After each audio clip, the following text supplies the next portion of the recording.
gusto, señor presidente. Hoy es 18 de septiembre del año 2024. Esta es la sección ¿Quiénes quieren las mentiras de la semana? Y vamos a iniciar.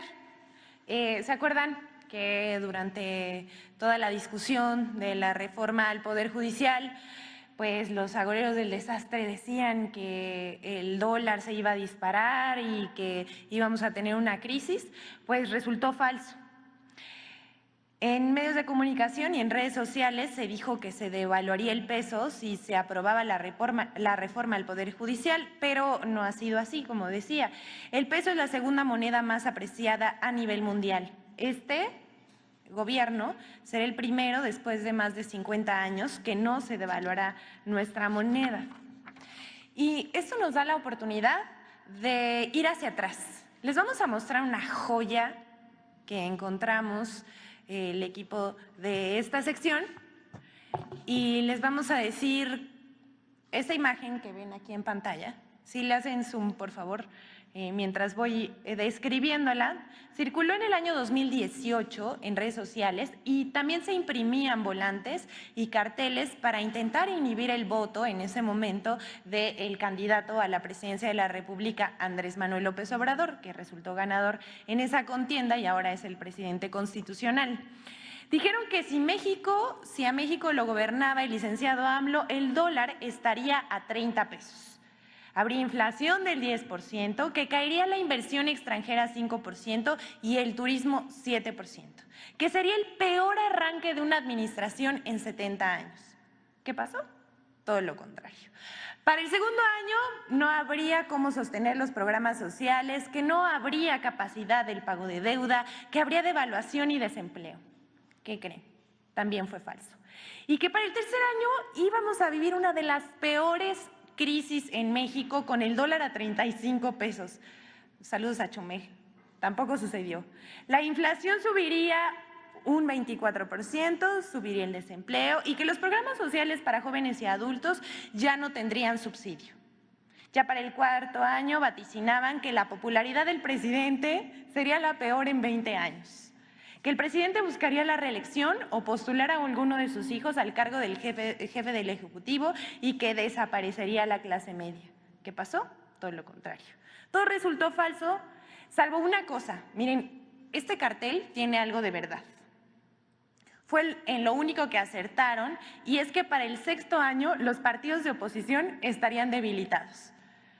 Sí le atinaron a eso, pero los resultados del gobierno fueron diametralmente opuestos a sus pronósticos. Por eso, la gente ya no les cree. Los intelectuales y líderes de la oposición no entienden que el país ya cambió y están sumamente enojados. En eso también son minoría. Por eso vale la pena mostrar algunos cambios positivos en el estado de ánimo de los ciudadanos. Miren, esto es una joya y si lo que acabamos de ver es conmovedor, eso también lo es. Aquí México ha avanzado 11 lugares en el índice de felicidad y se halla en el lugar 25. Pero eso no es todo. Aquí vemos que las niñas y los niños mexicanos son los que se sienten más felices y satisfechos con la vida en el mundo. Y a mucha honra. ¡Viva México otra vez! Hasta aquí las buenas noticias y pues pese a todo lo que vaticinaron la oposición, los políticos y los comunicadores que les hacen el caldo gordo a las mentiras para intentar desprestigiar al presidente, a los funcionarios de la Administración Pública Federal, a las obras insignia, etcétera, pues no les resultó, porque todo esto que dice el cartel es mentira. Pero vamos con esto que circuló durante el fin de semana, bueno, a principios de semana, y sobre todo una entrevista que tuvo lugar ayer en Radio Fórmula con Ciro Gómez Leiva al expresidente Ernesto Zedillo, que es un traidor, pero ahora lo hacen pasar como un prócer de la democracia. El expresidente Ernesto Zedillo reapareció en la escena pública para criticar la aprobación a la reforma al Poder Judicial. Eso tuvo una amplia cobertura en medios de comunicación y redes sociales, noticieros de radio y televisión, comunicadores y políticos de oposición se llenaron la boca repitiendo sus palabras. Entre lo mucho que dijo el expresidente priista hizo especial hincapié en que la reforma al Poder Judicial destruirá al sistema judicial mexicano con una fachada de democracia. El Ejecutivo y el Legislativo van a controlar quienes aplican la justicia en nuestro país y que es un acto de tiranía. Y fue más lejos. Y aquí inserte su bonita canción dramática porque voy a citar a Ernesto Zedillo. Cuando me di cuenta que iba a ser el atropello constitucional que ha significado la aprobación de esta reforma, tanto con la sobrerepresentación, y guardemos esto por favor, en la Cámara de Diputados como mayoría calificada gangsteril en este momento, se dijo a él mismo, no puedo ignorar esto, puede ser la destrucción de la República que hemos construido entre todos los mexicanos.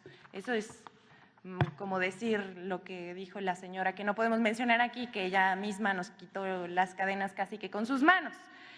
Pero como no tiene desperdicio, escuchemos lo que dijo en entrevista para Radio Fórmula en el espacio que conduce Ciro Gómez Leiva. Vamos a poner solamente un fragmento. Sí. Pero no creo que sea una opinión exagerada. Estoy hablando de un riesgo que se puede materializar dado el contenido de esa reforma. Un requisito de cualquier democracia real es no solamente que haya elecciones libres y con condiciones de competencia equitativa, sino también que haya un tercer poder. Con las elecciones se determina el legislativo y el ejecutivo, pero que haya un poder independiente que imparta justicia, pero que también esté atento a que los otros poderes del Estado cumplan con sus obligaciones constitucionales. Y esta reforma está muy cuidadosamente diseñada para que los poderes legislativo y ejecutivo, que como vemos, evidentemente, ahora han caído en manos de un solo partido, puedan determinar, nombrar quiénes tendrán la responsabilidad de ser juzgadores en el sistema jurídico, en el sistema judicial. Algunos dirían, no, lo que esto hace es que el pueblo elija a los jueces y a los ministros de la Corte. Bueno, eso es una postura absolutamente demagógica. Miren, nos vamos a dejar ahí porque sí dijo muchas cosas, pero quedémonos con esto. Habla sobre representación, de que debe haber un poder independiente y de que la Suprema Corte debe vigilar el cumplimiento de la justicia. Y aquí es donde vamos a decir, ay, señor, ¿cómo le gusta mentir? Valdría la pena refrescarle la memoria al expresidente Zedillo por todo lo que anda diciendo, pero vamos por partes. En primer lugar, Ernesto Zedillo no dijo que él, siendo presidente, cerró la Suprema Corte de Justicia de la Nación el 1 de enero de 1995. Zedillo jubiló a 26 ministros con jugosas pensiones y reformó en 26 días la Constitución y promulgó reformas a 20 artículos constitucionales. Ahí nadie se escandalizó ni lo llamaron tirano. Eliminó la Corte integrada por ministros nombrados por los presidentes Miguel de la Madrid y Carlos Salinas de Gortari. Impuso una Corte a modo y se llena la boca de decir que debería haber un poder autónomo. El presidente Zedillo nombró a los 11 ministros de la Suprema Corte de Justicia de la Nación, creó el Consejo de la Judicatura y a la mitad de los jueces de primera instancia. Los medios de comunicación no lo tacharon de ejercer un poder absoluto, ni lo calificaron de dictador, ni de destruir la justicia. Pero también le decimos al expresidente Zedillo, él se habla al espejo cuando se rasga las vestiduras por una supuesta sobrerepresentación en el poder legislativo. Y aquí sí tengo que decir, qué descaro. Omite decir que el proyecto de decreto fue aprobado por unanimidad, su proyecto de decreto, el 18 de diciembre de 1994, que solo había 8 8 senadores de oposición quienes abandonaron el recinto al momento de la votación. Y si me pueden hacer zoom, por favor, a la Cámara de Senadores de 1995. ¿Qué tal? En ese momento, 120 escaños del Senado eran ocupados por el PRIAN, quienes votaron por la reforma de Ernesto Zedillo, 95 del PRI y 25 del PAN. Nadie los acusó de sobrerepresentación ni de establecer la dictadura de la mayoría. El PRI contaba con 95 senadores más 25 de PAN, lo cual no impedía una integración monolítica de un poder con las atribuciones de revisar la constitucionalidad de los actos del Ejecutivo. ¿Cómo ven?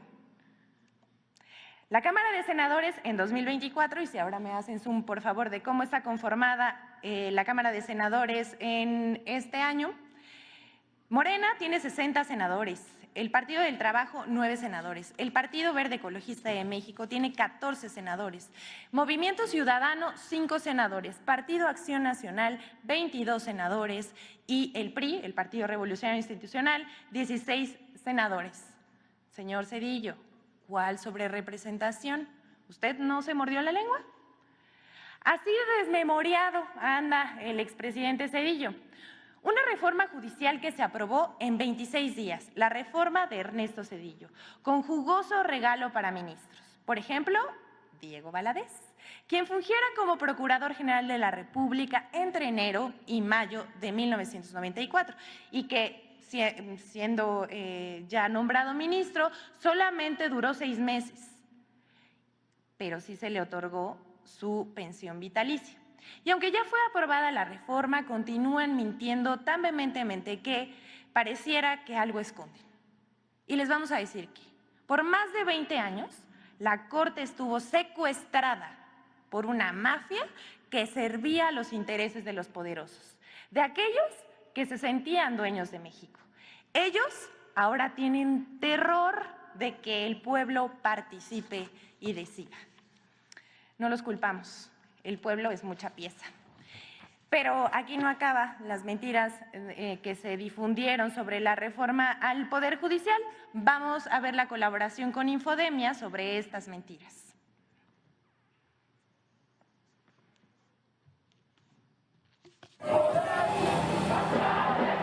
La aprobación de la reforma al Poder Judicial ha generado una tormenta de noticias falsas que busca poner en duda su legitimidad. 1. Falso que la reforma al Poder Judicial es ilegal. Se trata de situaciones, todas ellas, que podrían suponer ilegalidades cometidas por los órganos legislativos que componen el así llamado órgano revisor de la Constitución y con ello comprometer la validez misma de la reforma. Si tú tienes un presidente que publica una reforma a pesar de suspensiones judiciales, es el aviso de que el Estado constitucional de derecho no existe. Que esta reforma es ilegal, es ilegítima y verdaderamente no puede ser declarada como constitucional. El artículo 135 de la Constitución de México establece el procedimiento para reformar la Constitución, el cual se respetó en todo el proceso legislativo que se siguió para aprobar la reforma al Poder Judicial. En cuanto a los amparos emitidos para evitar la discusión, aprobación y publicación de la reforma, estos no son procedentes, toda vez que la ley que reglamenta el juicio de amparo establece en su artículo 61, fracción primera, que el juicio de amparo es improcedente en contra de adiciones o reformas a la Constitución. 2. Falso que la reforma al Poder Judicial provocará una dictadura y desaparecerá la división de poderes.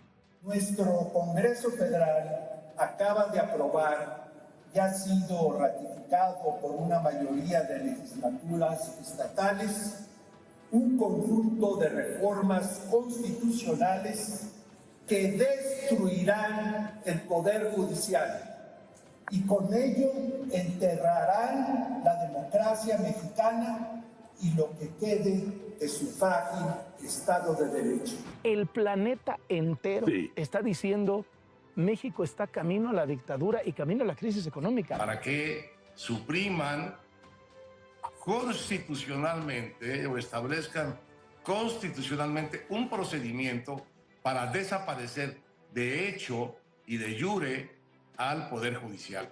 A la 1 de la mañana fue aprobada la reforma del Poder Judicial en medio de un estruendoso aplauso por parte de los asesinos de este país llamado Movimiento de Regeneración Nacional. Así, Morena logró desmantelar el Poder Judicial. La reforma al Poder Judicial no elimina ninguno de los tres poderes de la Unión. Por el contrario, los fortalece. La Constitución Política de los Estados Unidos Mexicanos establece la democracia como forma de gobierno y la división de poderes en México en sus artículos 39, 40 y 49. Y ninguno de esos artículos fue modificado con la reforma constitucional al Poder Judicial. 3. Falso que el Diario Oficial de la Federación no se puede publicar los domingos. En redes sociales se aseguró que la publicación en domingo de la reforma al Poder Judicial era ilegal, lo cual es falso. El artículo 7 de la Ley del Diario Oficial de la Federación establece que este podrá ser publicado todos los días del año, de ser requerido hasta varias veces al día. Infodemia. ¿Cómo lo ven? ¿Es cuánto, señor presidente? Tengan buen día.